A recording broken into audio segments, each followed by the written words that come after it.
rồi.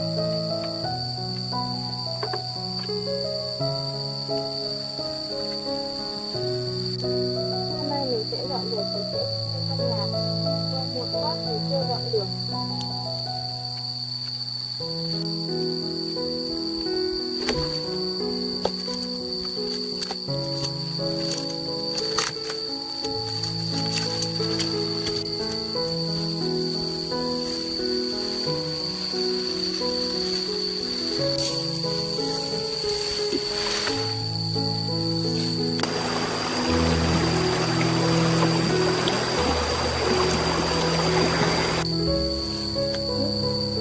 Đây có một con suối.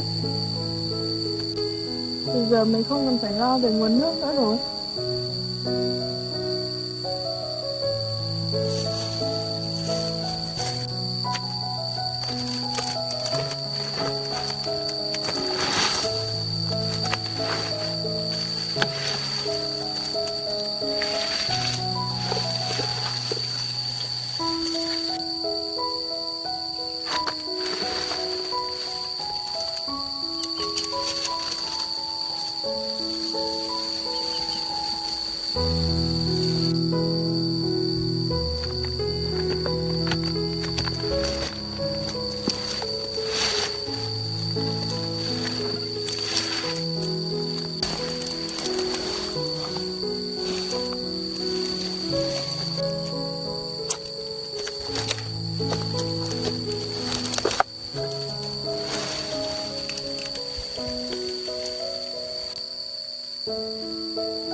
Cái lá cọ này mình vẫn còn có thể dùng được.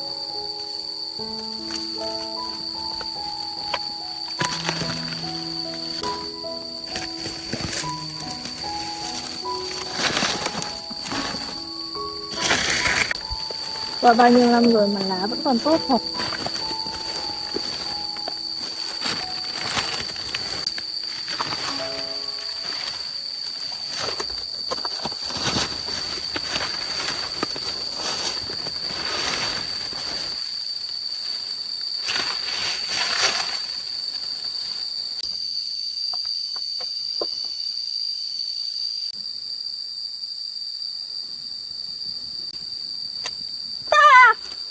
Có con rắn.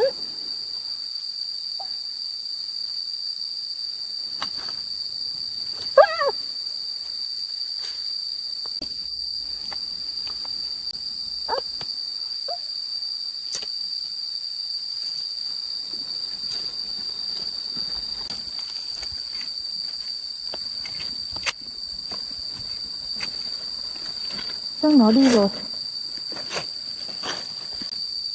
Mình sợ quá.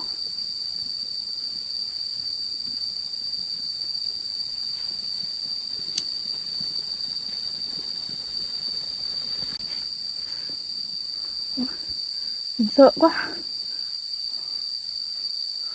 Không biết còn con nào nữa không. Sợ quá. May mà mình nhìn thấy nó. Không là nó cắn mình mất. May không dẫm phải nó.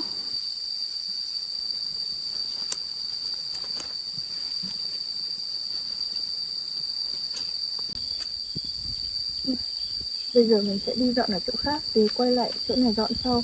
Để cho con rắn kia đi ra xa đã.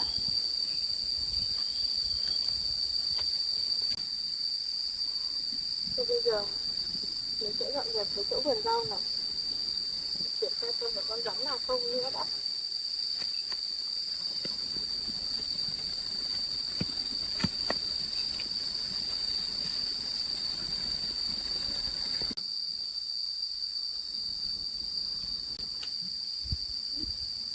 Ở kia có một cái cuốc.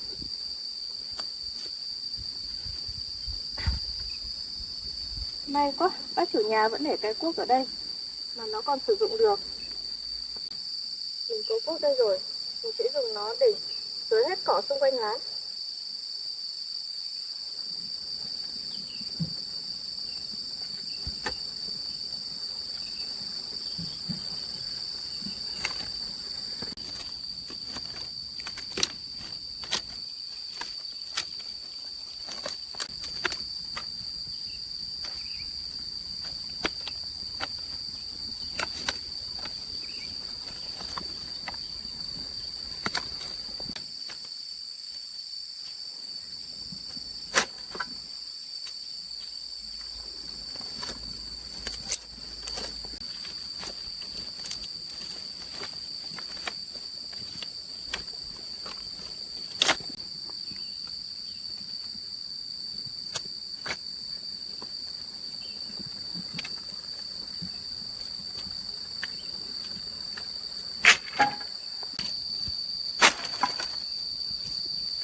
Ơ, sao ai lại ở trang trại cho bác Bình kia nhỉ? Bác đi nước ngoài lâu lắm rồi cơ mà. Ê, cô ơi! Dạ, ai đấy ạ? Chị ơi, chị gọi em ạ. Tôi gọi cô đấy. Thế sao cô lại ở trang trại cho bác Bình này? Dạ, em cũng không biết đây là trang trại của ai chị ạ. Nhưng mà em được anh Quân là anh làm cán bộ trong xã ấy. Anh đưa em ra đây và anh cho em mượn nhà này để ở ạ. À, thằng Quân nhà cháu bác ấy. Thế nhà em đâu mà em lại ra đây ở nhờ? Dạ chị ơi, hoàn cảnh của em thì nó cũng khó nói lắm. Nếu mà chị rảnh thì chị vào trong nhà đây em ngồi kể chị nghe ạ. Tôi tưởng người lạ. Thì tôi hỏi. Còn thằng Quân nó cho cô ở đây. Thì giờ không sao cả. Thôi, tôi phải đi về đây. Tôi còn chăn cả đàn lợn nữa. Cô cứ vào làm việc tiếp đi. Vâng ạ. Thì em chào chị ạ. Ừ, tôi đi nhá. Vâng ạ.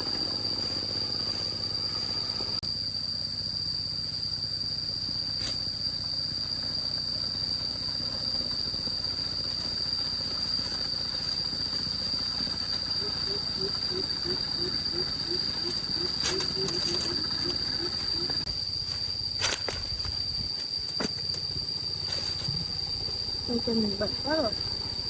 Ở chưa có cái suối, tiện thể mình phải lấy rửa tay rửa chân luôn. Sau đó mình hãy ít rau dại về nấu ăn. Chứ không mình đói quá rồi.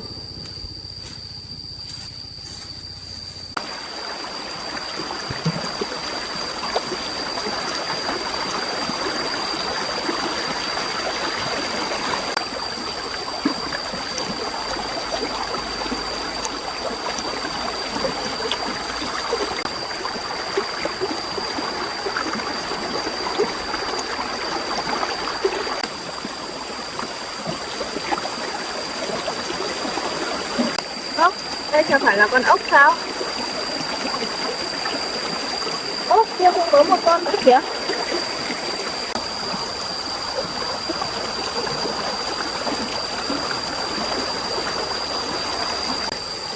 Cũng có cả con nữa này. Nhưng mà con này còn đang mang trứng. Tôi thả nó đi để cho nó sinh sôi vậy. Ơi,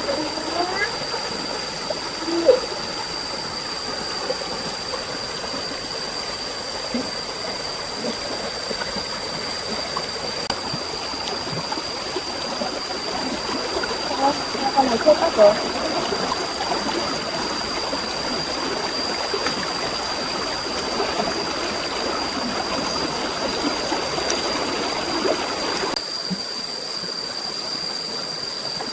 Con suối này nhiều ốc quá. Mình sẽ quay về lán để lấy gùi bắt trứng để mang đi kiếm tiền.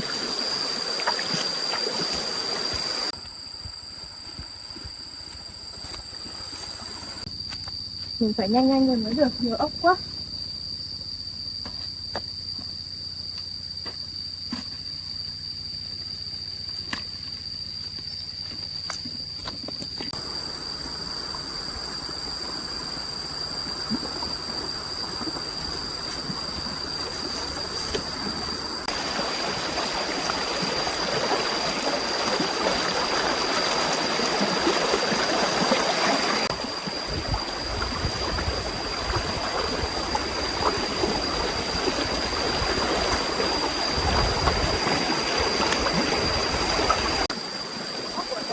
Là con mà. Hôm nay mua thì khó hết rồi.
mang trứng, mình sẽ bắt về để mình ăn.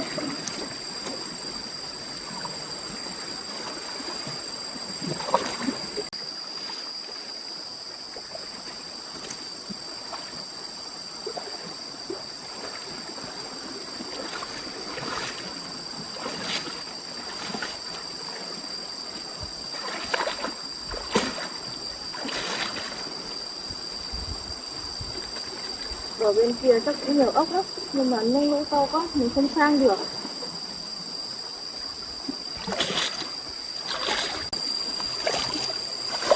Hình như hang này là hang con cua.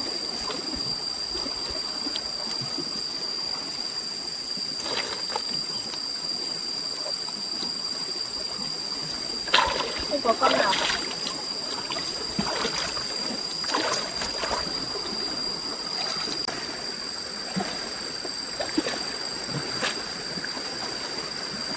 Muộn rồi.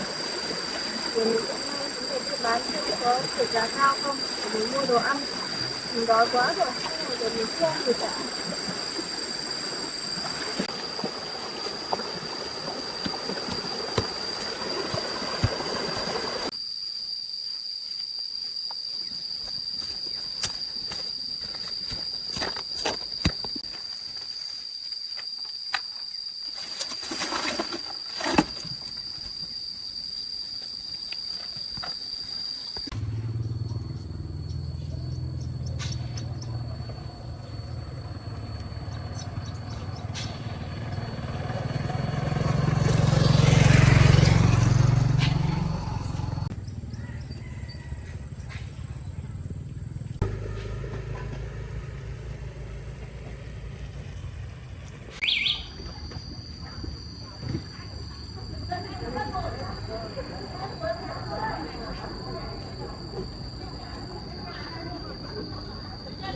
Về lên châu tự công an về châu không không mắc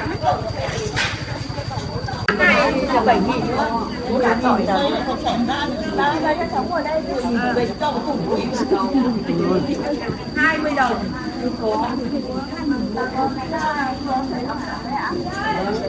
mà cho nó sẽ bao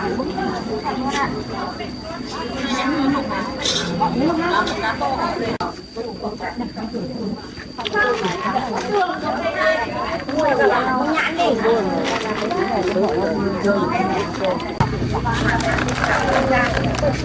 ra cả mưa chứ có 2 cây đâu chưa được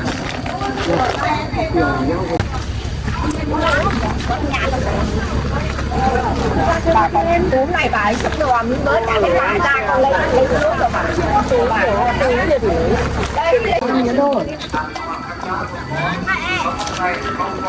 ăn cái dầu á xấu đây đây rau cua rơi đồng tiền đầy vậy ạ nếu mà nhà có cháu nhỏ đưa được cái này không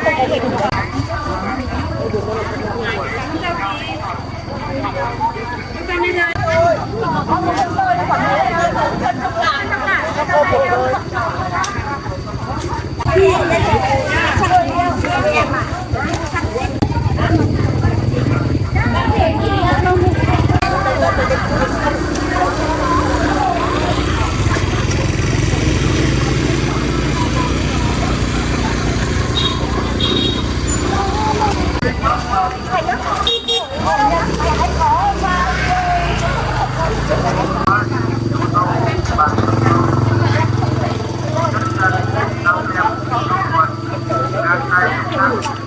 sẽ được giá quá à, mẹ 20 đây còn bảo đắt đây.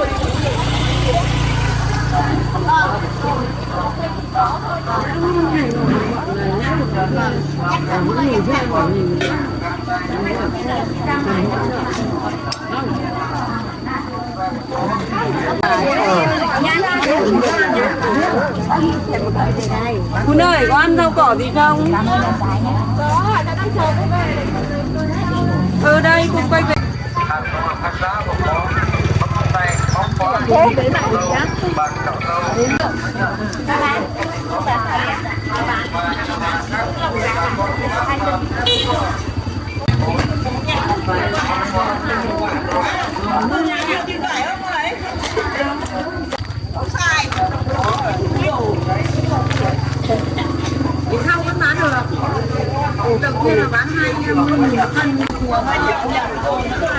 Rồi, đây 2 cân chị nhé.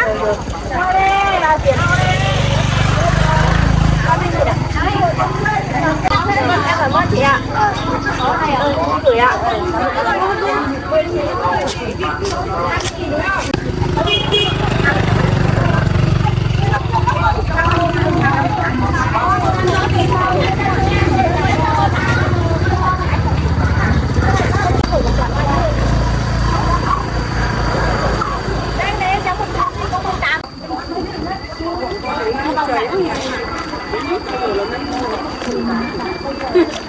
Hơi bé quá. Nhiều nước á, cô hãy kiểu đây đâu rồi. Ôi, 1 cân thôi nhá.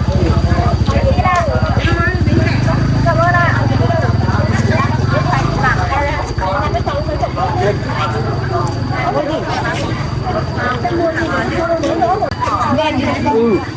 Quả nhọn nhọn ý, ăn ngon hơn. Chanh hả? Nhãn thì cô không thích. Nếu mà chanh cái đó này xấu mình ăn. Có.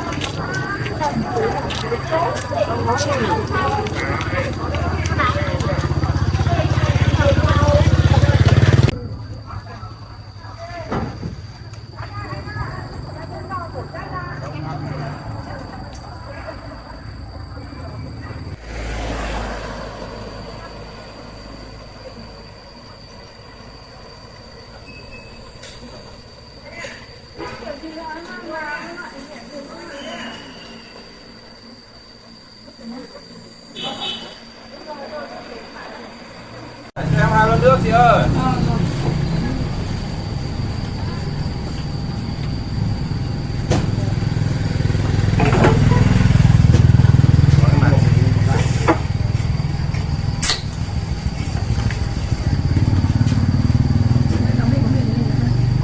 Dạo này mày làm gì mà im ắng ấy? Cái thông tin thì mày Nó mới đi chạy ra mày ạ. sao tao không biết gì?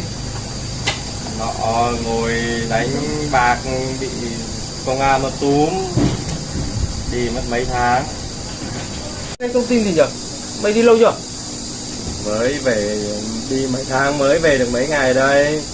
Hôm đã ngồi gầm cầu đánh bạc thì bị đội đàn em nó bảo nó túm luôn, xin mãi không được. Mẹ em sao chơi quả cay thế?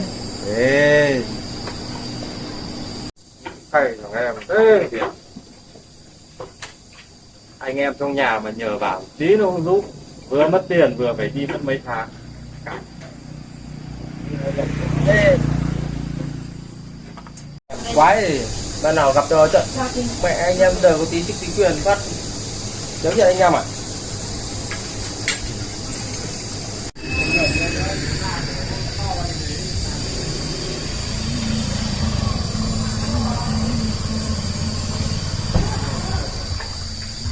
Đấy, vừa mới nhắc thì nó xuất hiện luôn đây này.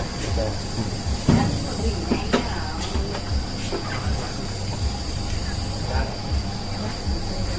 Thế sao anh ạ? Anh em đéo rồi mà.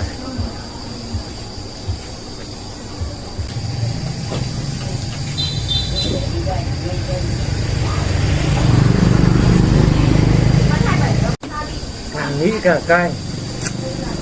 Nào chơi cho nó quả bây giờ.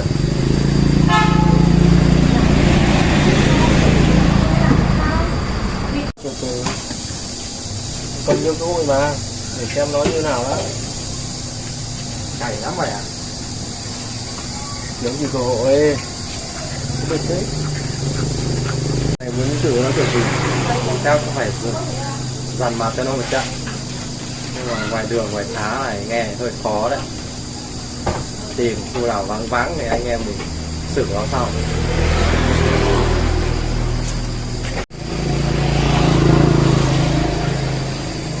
Có dài. Ơi, đó em với.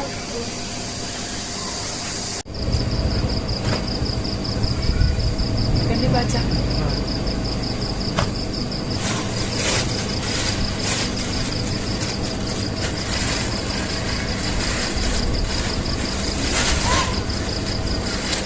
Tự nhiên em mua nhiều đồ này em, mua đâu đấy? Em mua ít đồ vào thăm cô gái mồ côi. Hôm nọ cô ấy không có nhà ở khu gia cư, nên là em giúp cô ấy vào trong đó cho bác em ở. Thế à? Có khi nó đang đi vào đồ đấy, phải xem đây là cơ hội anh em có sự nó luôn trong lúc này không?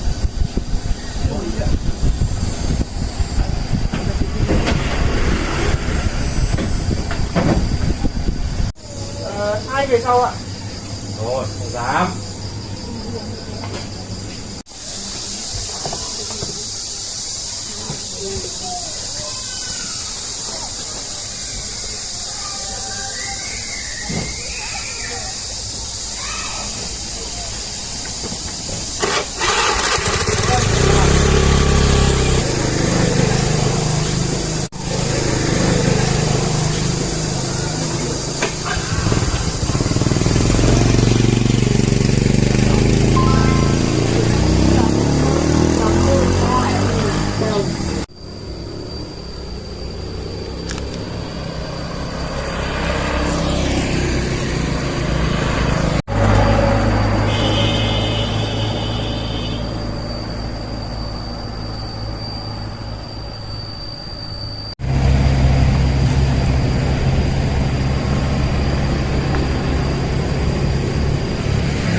Nó mang đồ vào lán nhà bác nào đấy, đi vào đây xem này.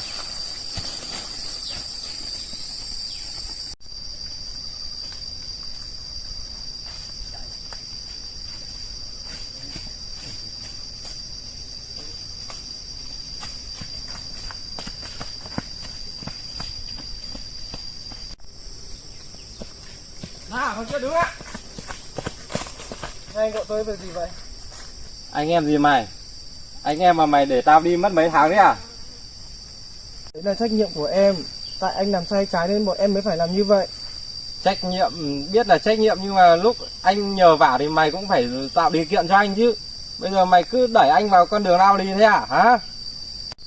Em đã rất nhiều lần sang nhà khuyên bảo anh rồi, nhưng anh lại không nghe em. Hôm đấy em chỉ đi theo đội thôi, em không có quyền quyết định. Lý do mày tạo ra thôi, tao biết. Chính hôm đấy là mày chỉ điểm cho đội công an đến bắt bọn tao, đúng không? Em là một người công tư phân minh, nếu anh làm sai em sẽ không bao che cho anh đâu. Đấy là việc của mày. Nhưng mà những lúc tao gặp khó khăn họa nạn, mày là anh em mày phải giúp đỡ tao chứ. Đằng này mày lại đẩy tao đi vào con đường tù tội, làm tao đi ngồi trong đấy mất mấy tháng rồi. Cứ luôn.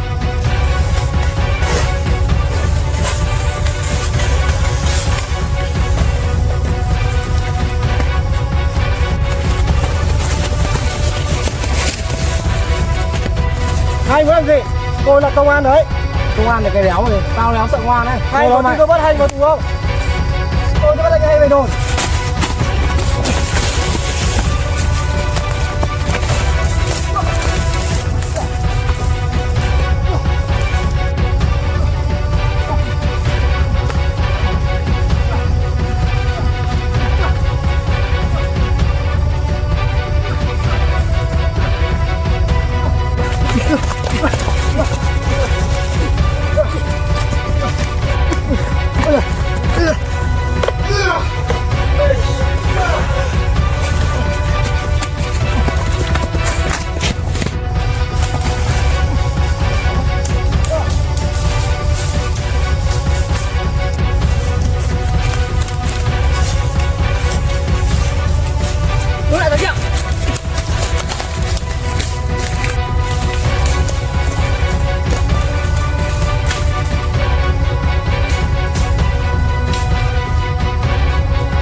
Thôi, dằn mặt hết nó đủ rồi mẹ ạ. Té thôi. Anh ơi. À. À. À. À. À. Anh ơi, thế nào? Chỗ đâu rồi? À. À. À. À.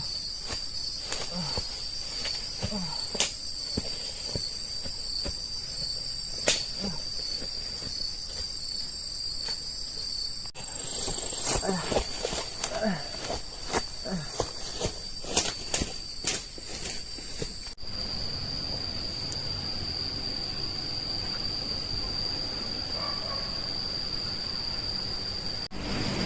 Chị ơi, chị lấy cho em một gói mì tôm với một chai nước với ạ.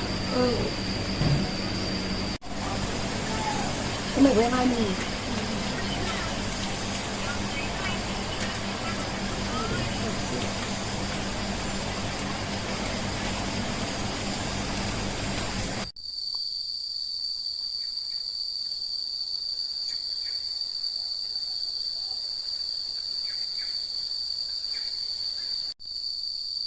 Ô, kia giống xe của anh Quân thế nhỉ? Chắc hôm nay anh ấy được nghỉ để vào đây giúp đỡ mình sửa sang lại nhà cửa đấy mà.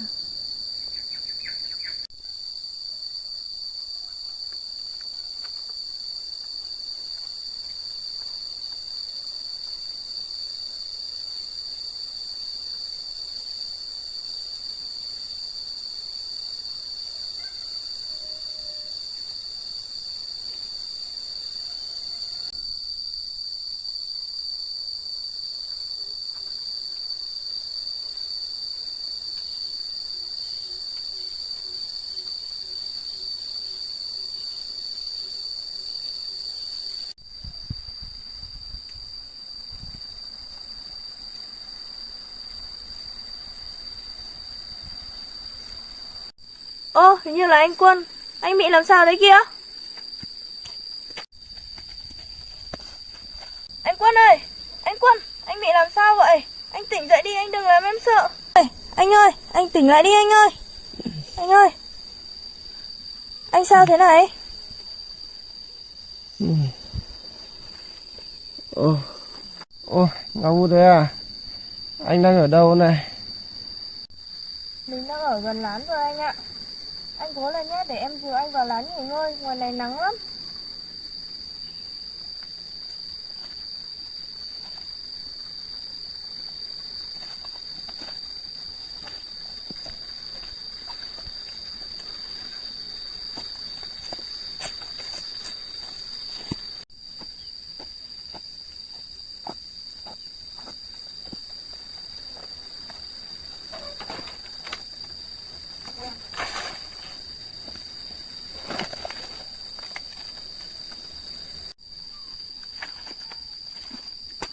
Anh ơi!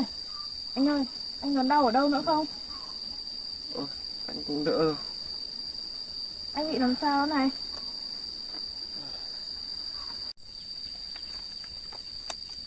Anh ơi, anh uống ngụm nước.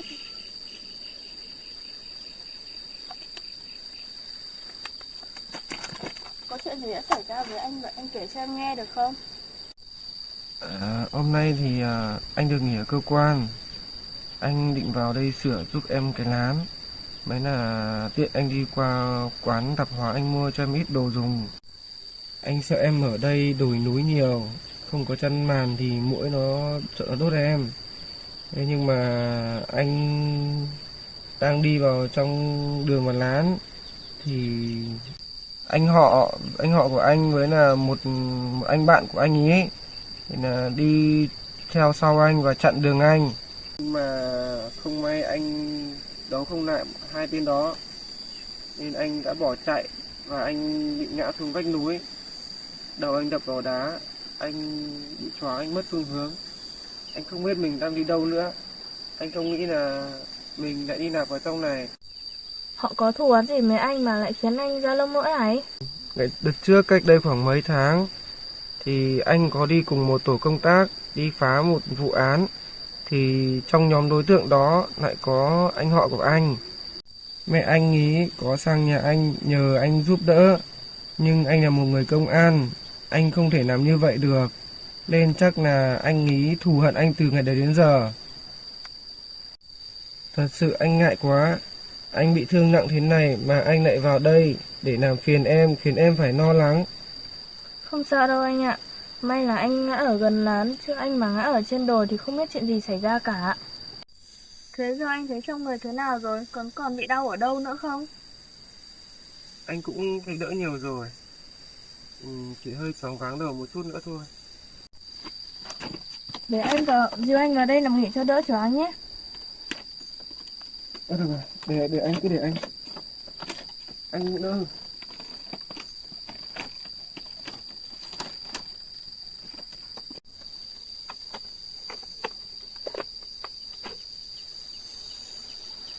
Khổ thân anh ấy quá, vì mang đồ vào đây cho mình mà anh đã bị thương nghiêm trọng như vậy. May mình mới mua được 2 gói mì, mình sẽ nấu cho anh ấy ăn để cho lại sức.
Anh ơi, anh thấy thế nào rồi?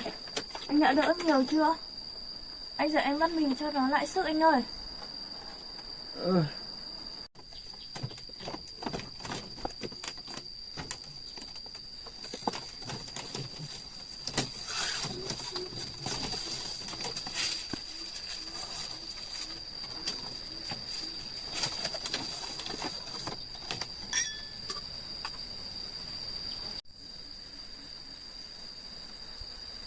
Đồng chí Lan Anh, Dạ, có phải đồng chí vừa ăn vụng không?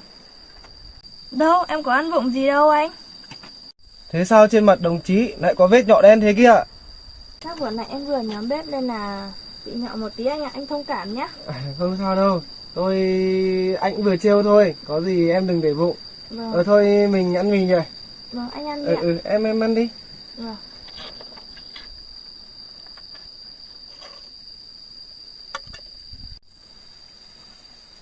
Cô Ngọc Út ơi, Dạ, hôm nay tôi mới được ăn thử cái đũa nó trông đặc biệt như này. dạ anh thông cảm tại vì đồ dùng sinh hoạt ở đây em cũng thiếu thốn, cũng chưa mua được nhiều ạ. Không, tôi đang nói là hôm nay tôi mới được ăn thử cái đũa mà trông nó đẹp như này. Anh thấy sức khỏe của anh bây giờ như thế nào rồi? Anh cũng thấy đỡ nhiều rồi. Vâng. Nó còn hơi tím đấy, chắc về thì anh lấy lá đắp vào cho nó nhanh khỏi anh nhé. Anh có thuốc rồi, có gì tí về anh sẽ bôi luôn. Vâng ạ. Cô Ngọc Út ơi, Dạ. thế cuộc sống của cô dạo này thế nào? Dạ thì em ở nhà thì em cũng chỉ dọn dẹp quanh khu vườn. Sau đó em xuống suối, cái bờ suối kia kìa anh. Em xuống đấy bắt ốc. Sau đó em mang đi bán. Thế ở suối này có nhiều ốc lắm không? Dạ, có nhiều lắm anh ạ. Con ốc cực kỳ to luôn. Thế hôm nào bắt được nhiều cho tôi ăn với nhá. Khi nào em bắt được thì em sẽ để phần cho anh nhé. Nhớ nhá. Vâng, em nhớ rồi ạ. Vâng. Anh ăn đi ạ, không nguội mất. Em cũng ăn đi. Vâng. Anh ngồi nghỉ ở đây nhé, để em đi dọn dẹp chỗ này nhiều ạ. Để tôi có gì tôi hộ cô nhá. Dạ thôi anh ơi, anh cứ ngồi đây nghỉ đi ạ, anh đang bị thương mà. Em dọn một tí là xong hết mà. Tôi đỡ rồi, để tôi đi hộ. Không đâu anh ơi, anh cứ ngồi nghỉ đi ạ. Ôi, thế thì anh lại làm phiền em quá rồi. Dạ không sao đâu anh ạ, anh cứ nghỉ ngơi đi nhá. Thế có gì hộ anh với nhá. Vâng ạ.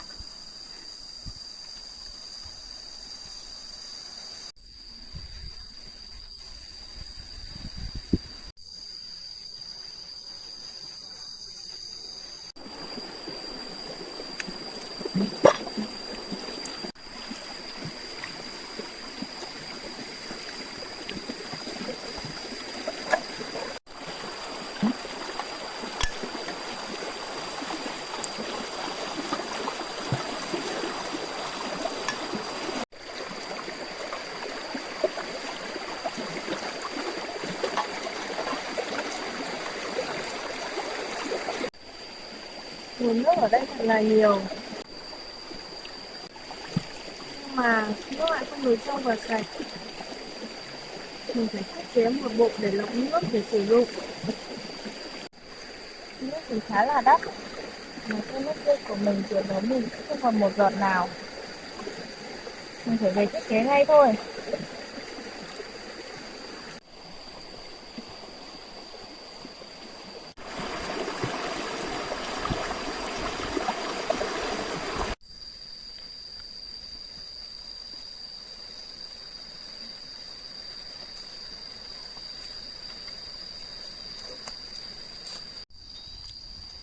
Ông Út mới về à? Dạ, em vừa chuyển xong rồi. Ông Út ơi. Dạ. Lúc nãy thì là cấp trên của anh vừa có gọi cho anh. Bảo là ở cơ quan có một chút việc quan trọng cần phải xử lý gấp. Nên là anh xin phép, bây giờ anh phải đi về cơ quan để xử lý một chút công việc. Nhưng mà anh đang bị thương như vậy thì làm sao mà đi về được? Nhưng mà công việc gấp lắm nên là anh phải về luôn thôi.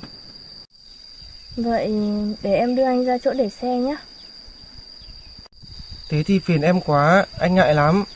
Dạ không sao đâu anh ạ, anh đang bị thương mà. Vậy thế một anh một tí nhé. Vâng, vậy để em dìu anh đi nhé.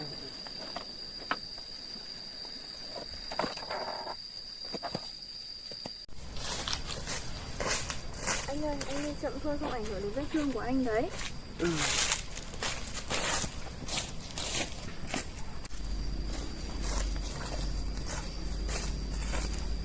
Ôi, xin anh quên mất.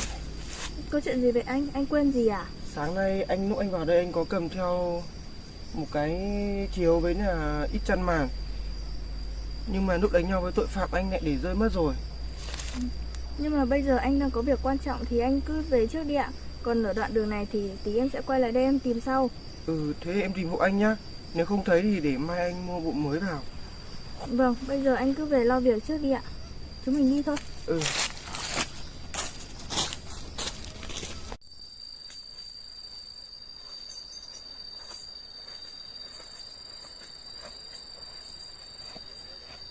À, Ngọc Út ơi.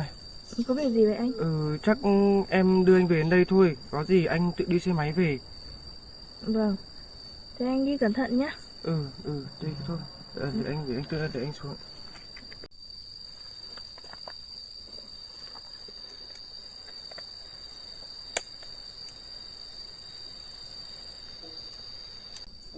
Em đang đến đây được rồi, em về trước đi. Anh đi về đi, em nhìn thấy anh về rồi em mới về ạ. Thế em về cẩn thận nhá. Vâng. Anh về đây. Vâng ạ.